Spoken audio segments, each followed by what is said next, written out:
Welcome to this one-part Houdini tutorial in which we'll be covering how to achieve this effect.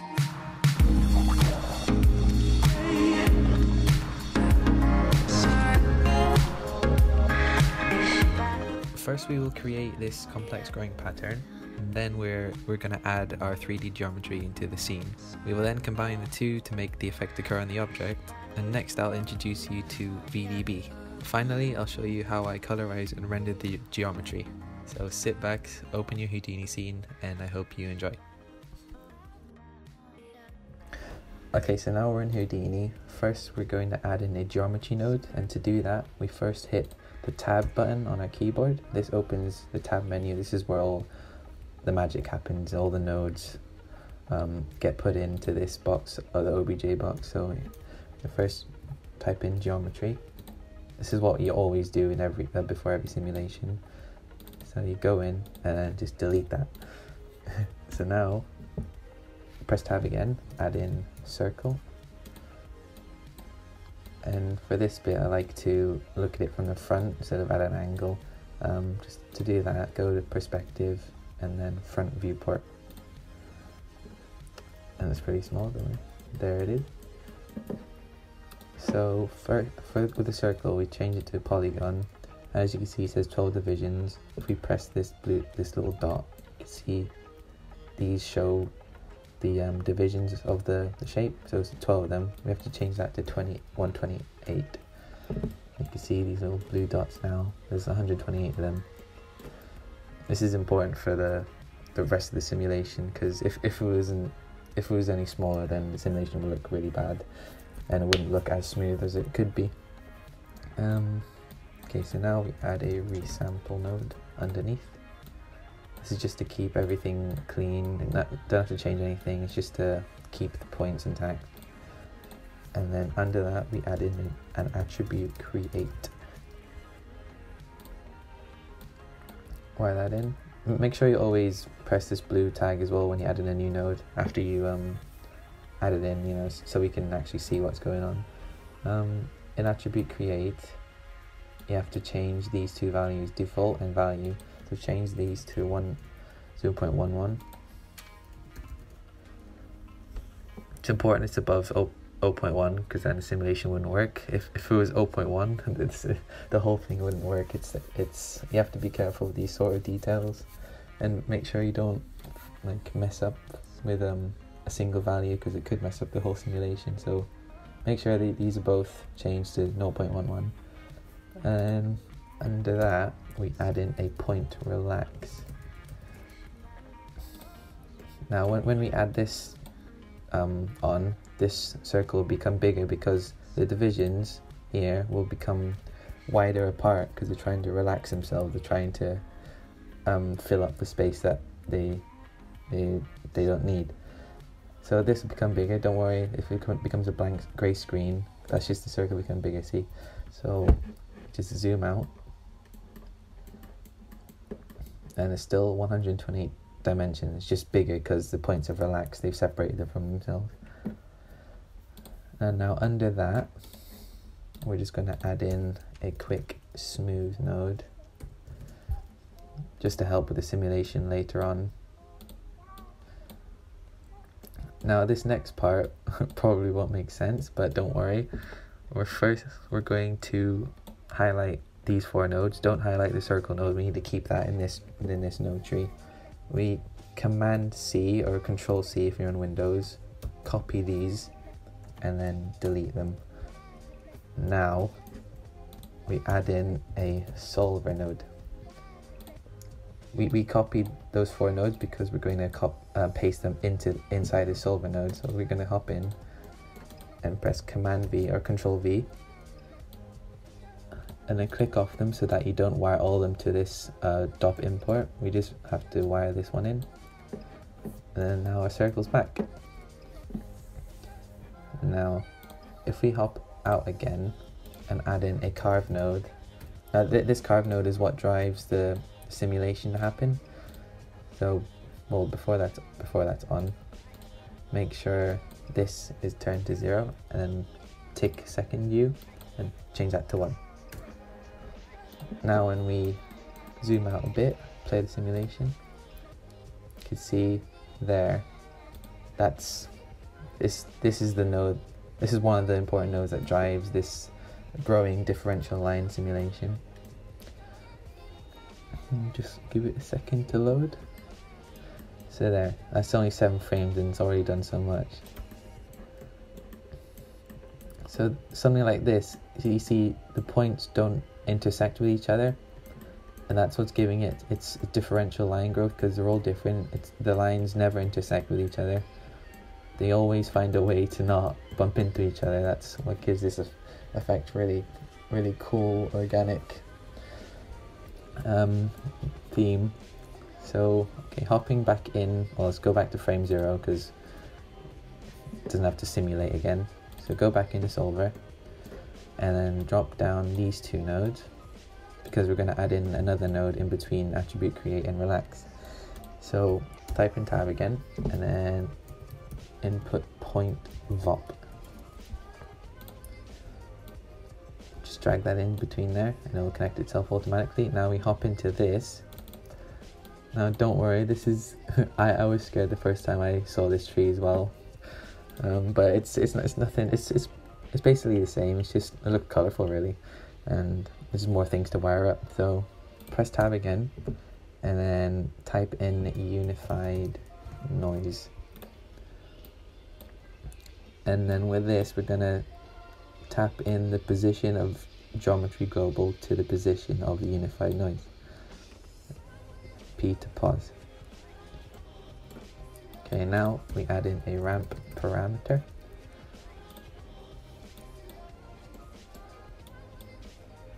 And then input the noise to the input. Now in ramp parameter, we have to change this to spline ramp. And now see, there's a ramp that goes from low to high. Now this is important for the simulation we're gonna do. Because if it was a different level, simulation wouldn't work. It needs a value higher than the one before it to give it a more intricate differential detail. So yeah, make sure that's spline ramp float. And now we add in tab again, bind export.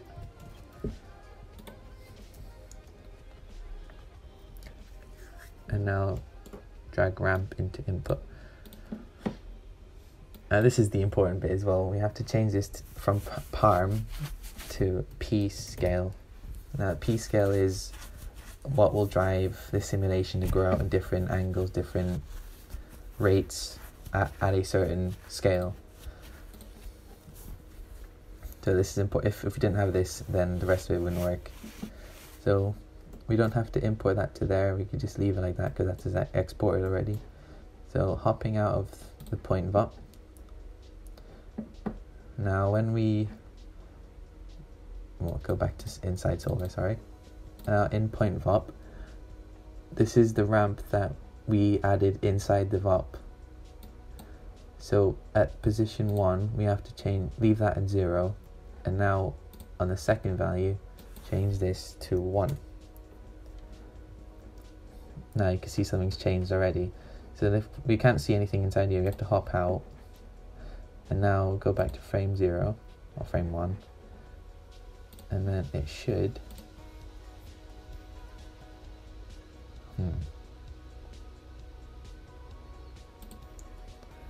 hang on a sec, I've messed up. There you go. That's how it should look. You can see it looks a lot more prettier than the last one. It grows in different directions. There's a nice little floral pattern compared to the other one. What I had to change was this. It doesn't go to 1, it goes to 0.1, sorry. So now that's in order. Now this is when the fun stuff begins. Now we can add in our arm geometry. So to do that, type in file. And now inside the file node, we're gonna find our geometry. I'll have a download link underneath this video. You can download it there and use it and try it yourselves. Or you can get another one free from online. Just look for Turbo Squid or 3d.com, and then you'll find some free OBJs there. And make sure it's an OBJ, because I'm not sure if it works in any other type of 3D format. So accept that, and then if we can see what it looks like. There, it's quite big. Let's go back to perspective viewport so you can see what it looks like. So yeah, it's quite big. So I recommend we have to scale it down and also rotate it. So we're gonna add in a transform node. Oops, sorry, trans. When you search for a node, make sure your mouse is hovered inside this box, not there. Just make sure it's hovered over this part, because then it wouldn't work then. So let's do that. Turn down the scale to 0.2. There it is. It's scaled down now, and then we're gonna move it up a bit, and then probably rotate it around 65. I'll probably,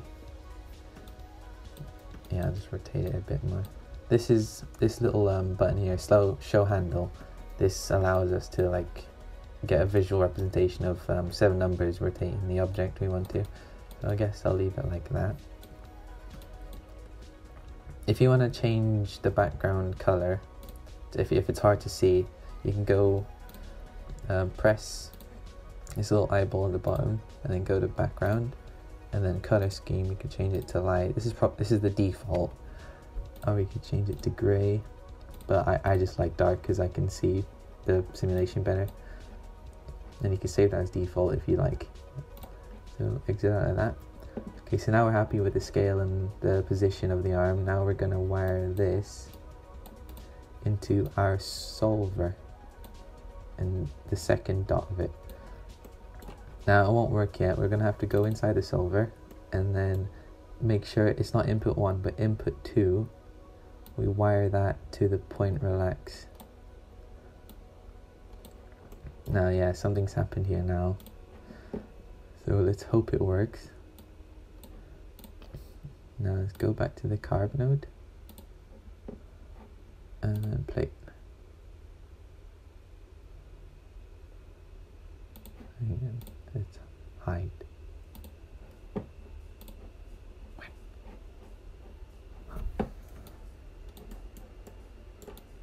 some reason, there you go, just bypass that.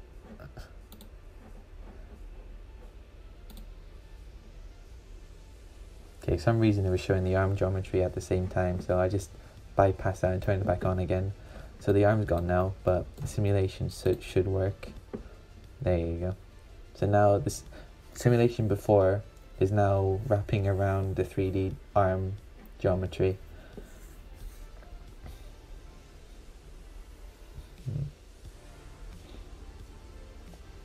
You can see it's definitely taking the shape of the arm. You can see the shoulder there, the elbow. It's about to form the hand. Now for some reason, with this arm, you have to position it in a way to get the full simulation to work. So I'm just going to move it a bit. Let's move it down a tad. Let's see if it works now.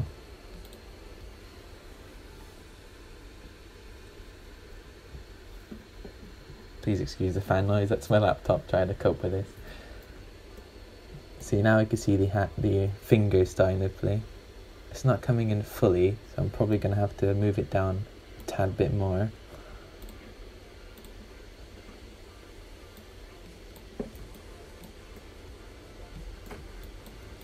Probably rotate it a bit too. Okay. Try that again.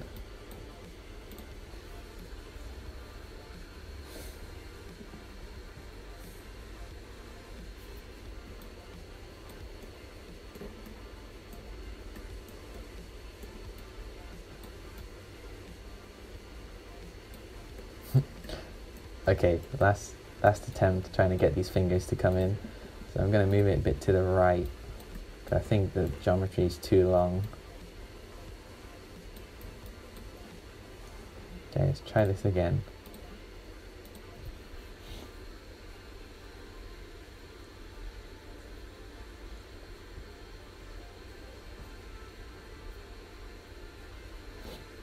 There you go. We can see the fingers now.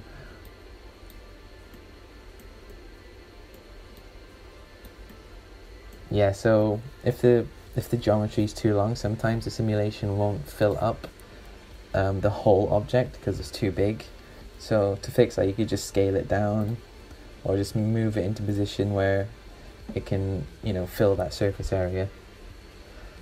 Okay, so now is the fun bit of making the small lines on the geometry become like a vein, or an organic vein material texture. So to do that, we're going to use a thing called VDB. Now under carve, we're going to add, actually we're going to add some thickness and depth to this first. So we're going to add in a wireframe. Tap that in. Don't worry about that yet. So yeah, it's quite thick now. Can't see anything. It's just like a big bubble wrap. So we're going to change that to 0.01. And now we have some thickness in the wire. So this is it before, and this is it now. So the reason I add VDB is because I don't like how it looks quite literally like a wire. I want it, you could see the divisions in it, you could see the points where it bends, and I wanted to make it look more like veins and not like pipes.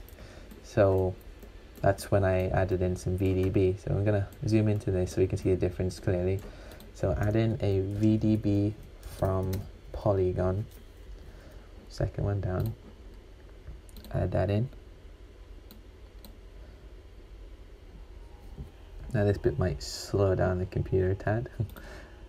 So before turning on, I'm gonna change the voxel size to 0.01. And let's turn that on.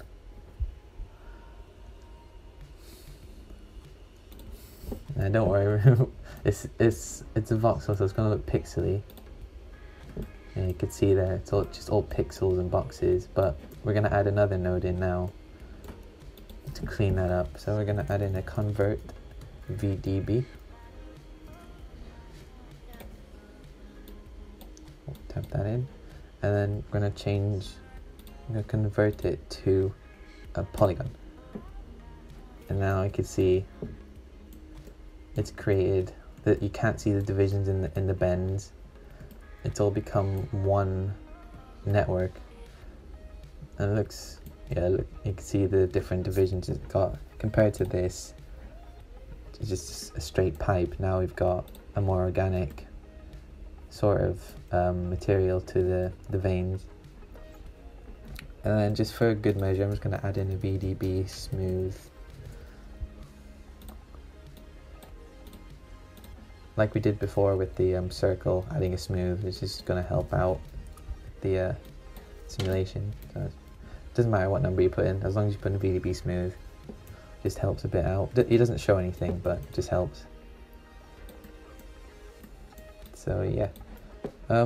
Sometimes when I find the simulation's too fast,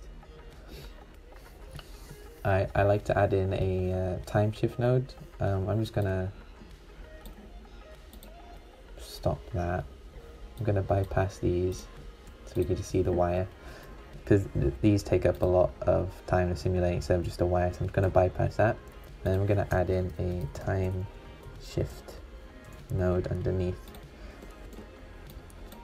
Now the reason I'm adding this in is because sometimes this simulation is too fast for me. I quite like it growing at a slower pace, and to slow down the whole simulation you could just add this node in, and then inside the frame you type in $FF and then slash as to divide, and then you pick a number that you want to slow down the simulation by. I'm probably just gonna slow it down by 1.5 seconds, because it's already pretty slow and I want to be able to see the fingers being filled up with the vein growth. So as you can see now, as soon as I turn that on, half of the simulation is gone because it's moving at a slower rate. This is without it, and this is with it. So let's just play that. So yeah, it's growing at a slower rate. I think it works better with veins as well. You don't want it to move too fast because then it looks a bit sloppy. So yeah, we managed to get the fingers in time. Okay, so we're done with the simulation now. In the next bit, I'm gonna show you how to texture it and how to colorize it to make it look red and cool. Cause that's the fun bit, really. So I'll catch you in a bit and see you after. Okay, so now that we're happy with the overall simulation, we can now do some texturing, modeling, not texturing. So to do that, what I like to do is head out of the Geo tab and press tab and then type in material network. Now the only reason I'm doing this is because I'm using a material that isn't available in the material palette on Houdini 16. I'm using version 16.5, so I've got to get it this way. You don't have to use this material. You can go into material palette and pick one of these if you'd like, but I'll show you the way how I made my arm red and reflective. So let's hop into MatNet and then open tab again and type in classic shader. And so you got it there now. And now when we go into material palette, you can see it has one child. That's the material we just got. Open that up and you can see it there. So one way we can attach this to the object is just click and dragging it. Or but there's another better way that I recommend doing just to be safe. You go back into the geometry. Well, actually, let's call this arm. Make it easier. And then at the bottom, add in a material node. Select that, and then in this material tab, press this little box here, and then this little plus sign. Click that, and then you see the classic shader there. Press accept, and now that material is on this now. So I'll just actually I don't think I need this bypass anymore because the simulation is quite slow anyway, and I want to get the whole thing in. So just wait for that to cook. When it's cooking, it just means it's simulating or caching out what it would look like. So I'll bypass these again.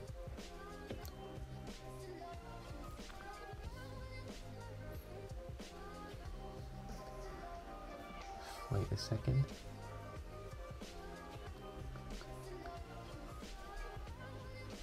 Okay, that's done. I might as well delete these actually. I'll delete that, don't need it anymore. So you can see something's happened to this now. There isn't a material on it yet. If we go back to this, it's just the base color. Now this is where we can add, change the color of the arm. So now we got this material on that arm, we can choose any color, so we can make it red, blue. It's a cool color. For this tutorial, I'll go with blue. I'll go with a darkish. Yeah, why not blue?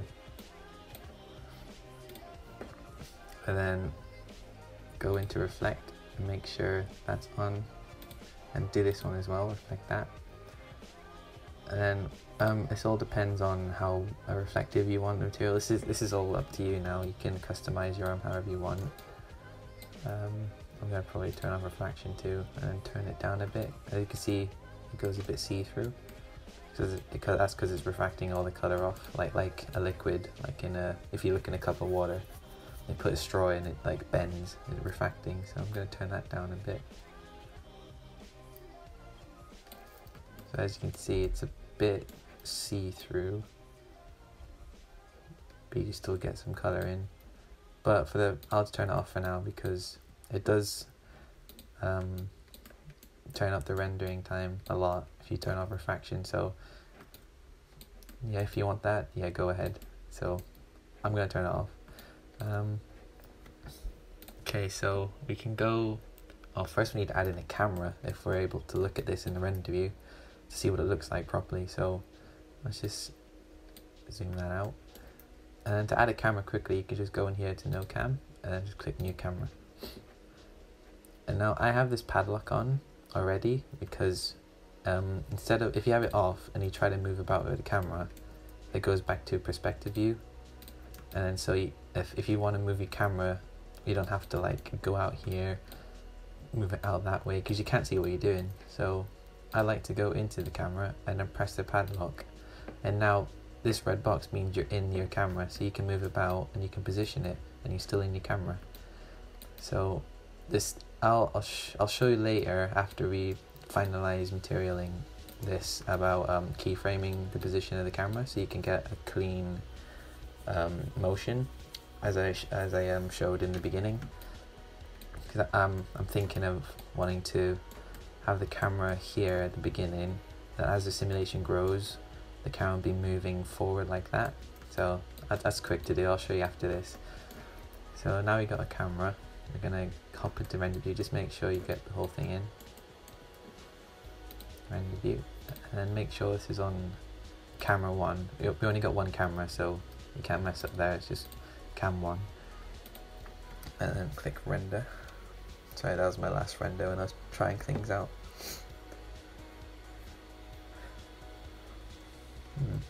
Yeah, that looks pretty cool. If you want to just select a small part out, you don't, because rendering the whole thing will take more time than rendering a small bit.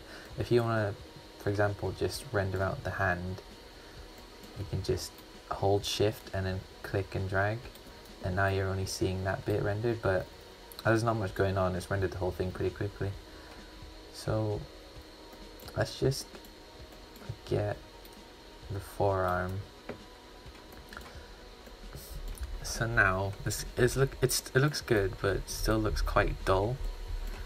So one thing to do here is hop out of the material palette and let's press tab and type in environment light. Okay, so now it's added a bit more brightness because it's already got a light intensity. I'll turn this off for now actually. Just press that red X to stop rendering. Excuse the fan again. So what I like to do in the environment map is add in an HDRI. Now this is like a high definition 360 degree image that can place light on your object all around it. So I've got some HDRIs here. I'll link them all in the description along with the 3D object, the arm object, so you can have a go with any of these. I think I'll go with this one, Centaur Knight AK. I'll leave a link to the website I got these on too. It's called HDRI Haven, and they do really, it's free HDRIs, but you can choose from 4K to 8K to, well, who knows, even bigger than that. So that's a really good website. So that's hopped in now. If we hop in the scene view, we'll see the HDRI in action now. This is what it looks like. Let's untag and click that. So yeah, 360 degree image. So it's probably not a good HDRI because it's ideal that you get a blurred image of the HDRI. So you'd hop in a Photoshop, you'd blur it out. For example, I've got one here which I've done earlier. See, this is quite blurred. pretty sure I'm pretty sure this is the original image, and I blurred it out in Photoshop to get this. So yeah, that's ideal to get light casting on 3D object to make it look more realistic, especially if you're filming in a location. For example, you're filming a sphere in a room, and then you want it to make it look real, so you have to get light from that room to match the reflections on the sphere, because it wouldn't, just to make it look more real. So so that's in now. Let's hop into the render view again. Click render. You'll see a big difference soon. Yeah, see, now the HDRI has affected this light now. So we're probably going to have to turn it up like maybe 5. Yeah. Let's hop into the material again. And maybe your reflect coat. Maybe we could turn that to red. Yeah, so we got some red in there now.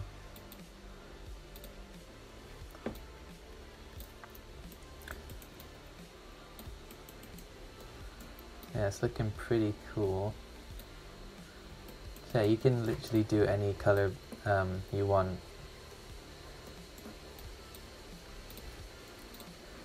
Okay, so I think I'm gonna stick with this blue, because I'm kind of liking it.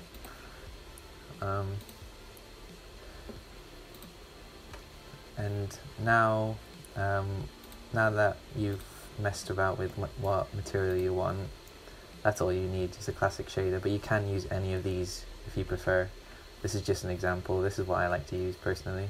You could use basic liquid or one of these, but it'll turn up the render time a bit, because there's a lot more refraction based in, like, even the glass, or these glass and the liquids are a bit longer to render. So if you don't want the HDRI to be seen in this viewport, you can hop into the environment light and then just enable that. So now it's back to normal, but you can still see the HDRI affecting the object. I might actually just try a different HDRI. Let's go back to the render view. So that's what the original HDRI I've got now. I'm gonna try this one again, the unblurred version. See, it's better to have the blurred HDRI than the crystal clear one. But for the arm, I find it works a lot better. Yeah, actually works a lot better. I might turn the light intensity down. Yeah, it looks a lot more realistic now. So yeah, I think I'm going to stick with that. So yeah, that's the power of HDRIs. Instead of getting your own light from one of these, I find HDRIs are much more user-friendly and just look a lot better than putting in your own light. So now we got that. If you want to not have these scattered all over the place, if you got like so many nodes here, you can just press L and it will just format it in a layout that's easier to move about in. So yeah, just press L, there you go. Okay, so now for the camera motion. To do this, we're gonna head into the camera again. I'm gonna let's turn off the environment light for now and hop into the arm and just go back to the wire again, so that when we're gonna go through the simulation, it won't have to do this VDB all over again. So yeah, let's hop out, and then we're in the camera now. So the main one we're going to be changing is translate, but we might be using the rotate as well. Just depends on what angle you want the camera to be in. So click the camera again, make sure we have this on, and now we can control where we want the camera to be. So I'm thinking of moving along the arm as the simulation goes on. So I think it's better. Where does it start? It starts right in the middle, doesn't it? I like the reveal of the finger, so I think I'm gonna start off right really close.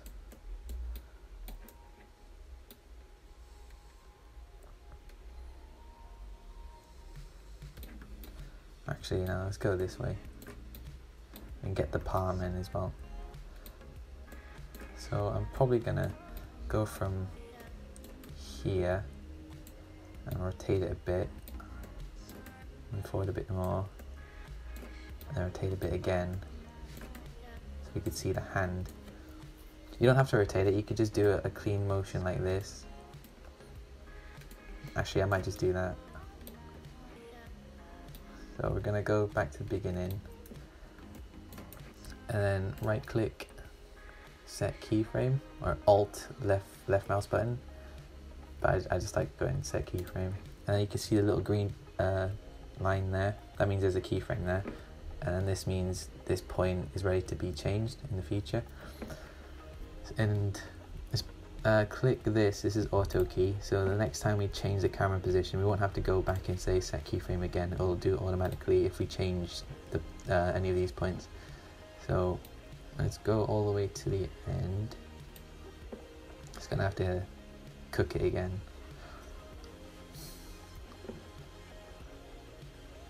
Just wait a second.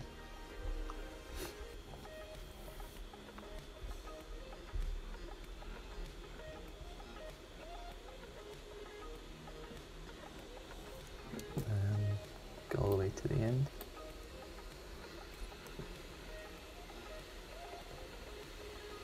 I can just press this brain. This brain stops any simulations happening, but like as a simulation it doesn't take that long to create. I just don't bother doing it.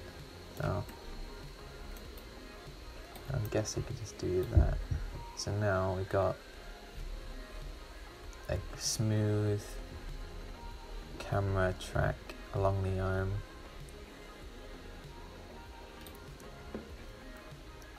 So yeah, there's green there. See, I auto keyed it so I didn't have to go back and set keyframe again. So that's the benefit of auto key. You can just turn it off now, because I think, yeah, we're definitely done with the camera tracking. So now we can head back into the arm and turn everything on again. It's gonna have to load up again. Yeah, there you go. And let's output that. Let's see what this looks like in the render view. So this, hang on, let's turn on the environment light again. There you go. Sorry. Render view. And then, so that, if you want to keep this render for like, for other references, referring back to it without having to re-render that part again, you can just press this little camera, and that will save that screenshot. So we can make a new render now. Let's do that now.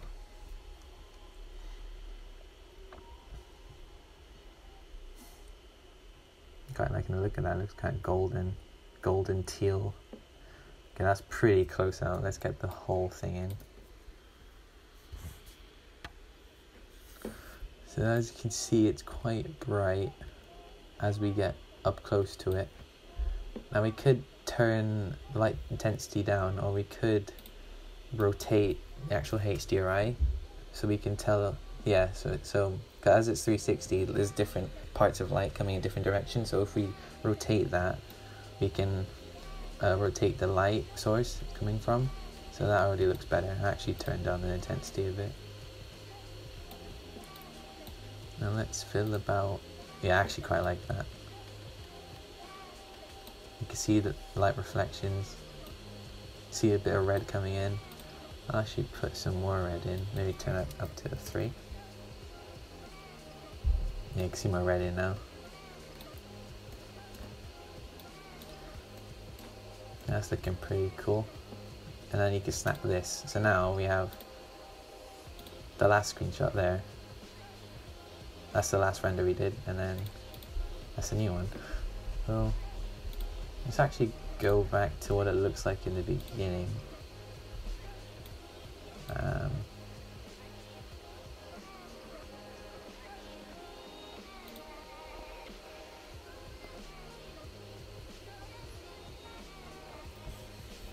Let's do it here. Look, go back to the render view.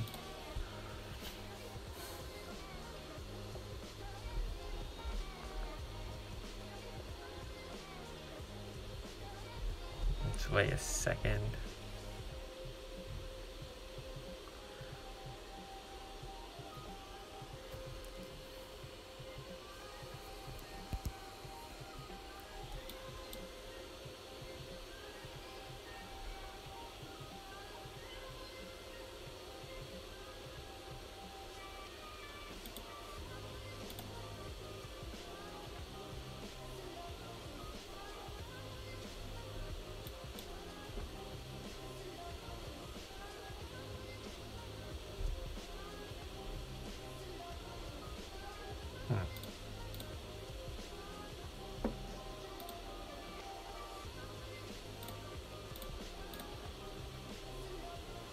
Oh, sorry.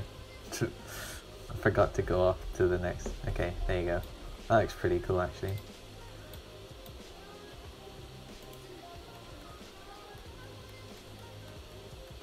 I like mixing the red and the blue together to get like a little gradient. Kind of looks like a fish in this, or like a exoskeleton of a futuristic whale. So okay, so I'm pretty happy with that. So if you're happy with your texturing of your arm or whatever object you're using, if you want to render that out now, what you gotta do is head back into the OBJ box, and then click this and go to out, and that's the output or exporting. Personally, I like to delete the default mantra that's already in. You don't have to, but it's common preference for me, so I just take that out. I go to render, create mantra, PBR. Now it's mantra 1. And if you're going to render this out, go to render frame range, and then you can decide how many frames you want. If you want to change, you can go here. Maybe if you want 24 frames per second, you do a render 10 seconds, so it changes there 1 to 24. To make sure it's 24, you can go here as well, enter, and close. So now the simulation will take 10 seconds. Yes, change there because it was 30 frames per second. Okay, so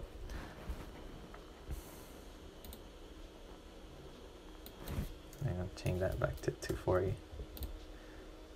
Okay, so now we definitely have 10 seconds to render.